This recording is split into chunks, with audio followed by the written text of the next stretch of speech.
PTI रहनुमाओं ने बुशरा बीबी के Saudi अरब से मुतालिक बयान की तर्दीद कर दी है। शेख वकास अकरम ने वजाहत की है कि बुशरा बीबी ने सऊदी अरब का नाम नहीं लिया। बैरिस्टर सैफ ने दावा किया है कि बुशरा बीबी का बयान सियाक व सबाक से हटकर पेश किया जा रहा है। फैसल चौधरी का कहना था कि बुशरा बीबी के बयान में सऊदी अरब का कोई जिक्र नहीं था।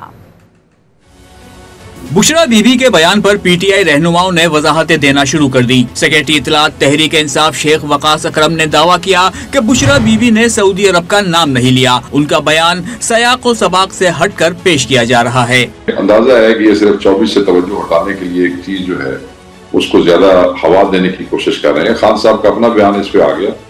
उन्होंने कह दिया है कि सऊदीया का नाम नहीं लिया उन्होंने, उनका ये मकसद नहीं था और उन्होंने जो है वो इसको आउट ऑफ कॉन्टेक्स्ट तोड़ के पेश किया है। अल्लाह खैर सला, सऊदीया का उन्होंने नाम नहीं लिया है। सऊदी अरब से जितने अच्छे ताल्लुकात इमरान खान साहब के थे उतने शायद कभी किसी के भी नहीं रहे।